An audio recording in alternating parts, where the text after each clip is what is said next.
Oui, bonsoir, monsieur. Oui, Bonsoir, monsieur grand Adolphus. maître. Oui, comment allez-vous? Bonsoir, je vais bien et vous? Je vais excellemment bien. Et la journée, comment se Excellent, passe-t-elle? rendons grâce. Effectivement, on rend gloire à Dieu. Merci. Ok. Donc, Merci à vous et je voudrais vous tutoyer pour qu'on soit encore plus frais. et ça marche? Merci à toi. Merci beaucoup. Grand maître, merci à tous les élèves de la classe. Alors, donc, quand je m'en tiens à tous les sujets évoqués, il y a un parmi tant d'autres qui retient mon attention. C'est celui qui vraiment a trait sur les états généraux du système éducatif de notre pays. Alors, sans être un spécialiste, un professionnel ou un expert en la domaine, je crois savoir que le système mis en place par rapport, je veux dire, à l'enseignement général, vraiment a fait ses limites. Je m'explique. Je m'explique pour dire que vraiment, quand on doit demander aux enfants, aux élèves, d'apprendre assez de matière et pour ne pas être spécialisé, alors donc ça c'est dommageable. Alors que je crois savoir que, parce que nous avons un peu vécu cela et nous avons un peu subi les affres de ce système. Parce qu'il y a d'aucuns qui étaient vraiment bien brillants dans des domaines spécifiques, mais qui se sont vus, pour finir, récalés et n'ont pas pu suivre vraiment les études supérieures parce que les moyennes d'ensemble ne leur ont pas permis. Alors que si le système était un peu beaucoup, je dirais un peu, je ne sais pas, le système anglo-saxon ou d'autres systèmes, ou à partir peut-être du CM2 chez nous, on pouvait permettre à chaque enfant de se spécialiser dans une matière bien donnée, mais tout en lui permettant également d'apprendre les autres matières, mais de ne pas focaliser son, comment on appelle, son admission sur les autres matières.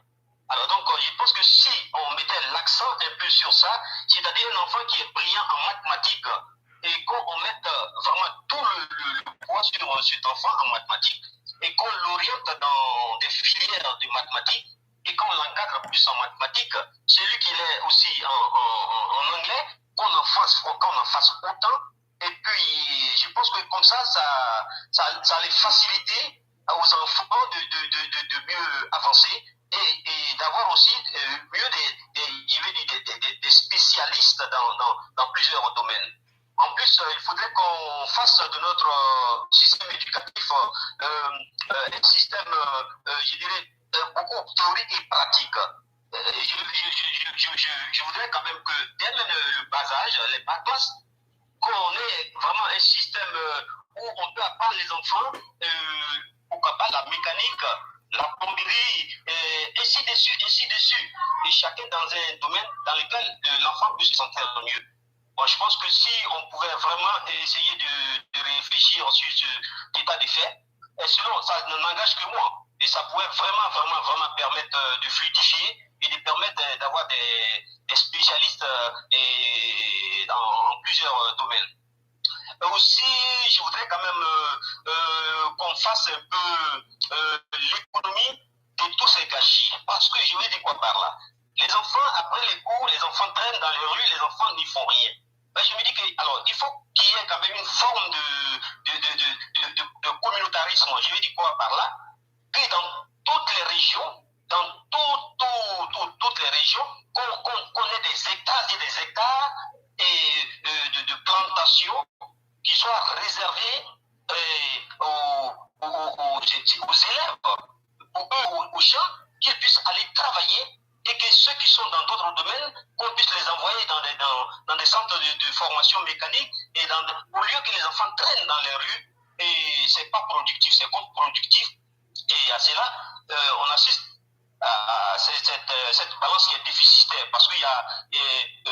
plus de consommateurs que de producteurs. Donc, sur ce, grand maître, c'est vraiment ce sujet qui me tenait à cœur. Éducatif, c'est un sujet qui est très important et il faut l'aborder sur tous les aspects avec toutes les composantes de la couche sociale ivoirienne. Le système éducatif qui a été copié sur l'Occident depuis la période coloniale et très peu de réformes ont été effectuées et nous ne faisons que du plagiat d'un système qui est déjà dépassé. Voilà le premier problème de nos systèmes éducatifs en Côte d'Ivoire si je me limite à ce pays. Deuxième problème, voilà un système éducatif qui n'a aucun lien avec la pratique. Tout est dans la théorie. Et pour vous en rendre compte, voyez-vous tous ces soi-disant docteurs qui se tapent la poitrine, mais quand ils vont faire des colloques à New York ou bien partout dans le monde, ils sont perdus. Parce que tout ce qu'ils savent, c'est la théorie. Et la troisième chose, à l'office, je vais être très franc avec vous, c'est le manque d'honnêteté. Voyez-vous, vous avez évoqué un point qui est très important. Comment détecter les compétences, les rendre plus effectifs et les mettre au service de la nation. Aujourd'hui, quand on regarde un pays, la population est certes jeune, mais en contrepartie, jeunesse n'est pas toujours synonyme d'expérience. Et donc, cette jeunesse qu'il fallait canaliser, aujourd'hui, le poids même des réalités fait qu'on doit aller plus vite. Malheureusement, nous avons choisi un système où nous sommes sur un chemin qui est déjà tracé, où quand quelqu'un va à l'école, il est payé plutôt pour son diplôme. Il n'est pas payé pour sa compétence.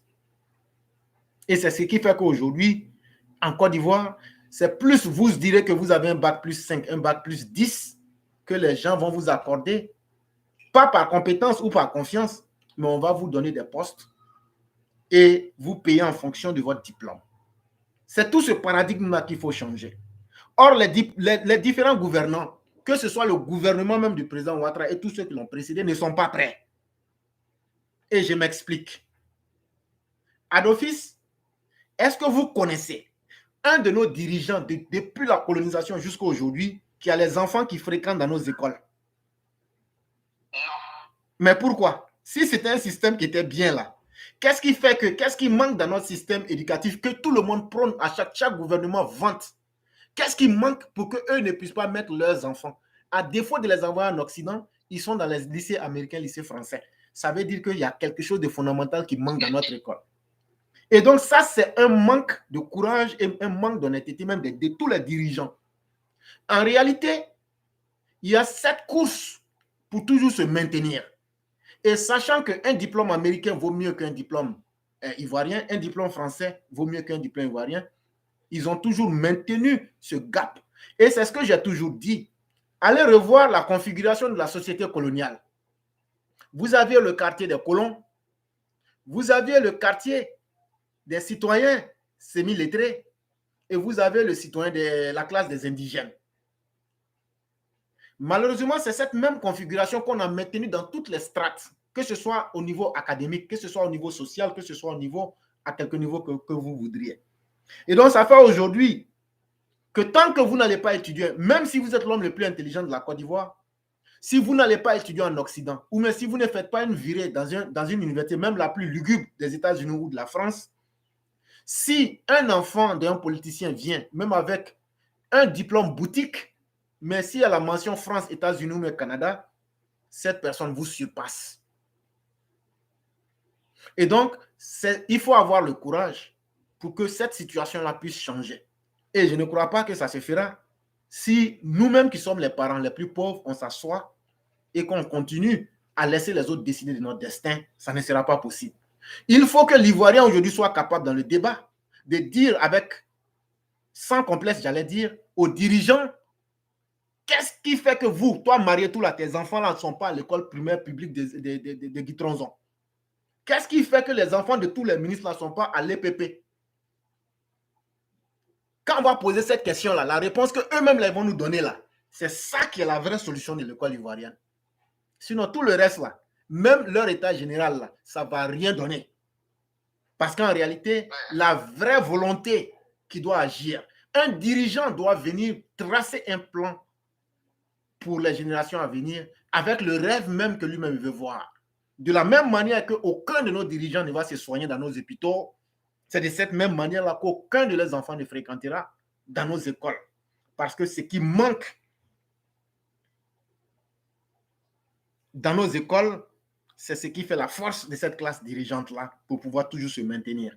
Et malheureusement, c'est une question même, si on l'aborde sur ces aspects-là, qui va même un peu plus au-delà même de l'aspect académique, mais c'est une stratégie même de maintien des couches sociales dans des strates bien définies. Et malheureusement, c'est un combat de longue haleine. Il faut que les populations s'impliquent, il faut que les parents s'impliquent, il faut qu'on touche les vrais problèmes sérieusement. Et là, on pourrait peut-être un jour aspirer à un système éducatif qui réponde d'abord aux besoins des Ivoiriens. Et dans ce processus-là, maintenant, on va former l'homme et non créer un homme diplômé, mais qui est un sac vide. Regardez aujourd'hui, il y a combien de cadres ivoiriens que tu peux mettre dans une structure et si tu ne détournes pas, c'est toi, on va te considérer comme un idiot. C'est ça la culture. Il faut donc avoir de gros diplômes pour venir être le prochain prévaricateur, le prochain détourneur de la nation. Et c'est très grave, mais malheureusement, c'est ça. Et il faut que cela change. Et donc, c'est ce que j'allais ajouter.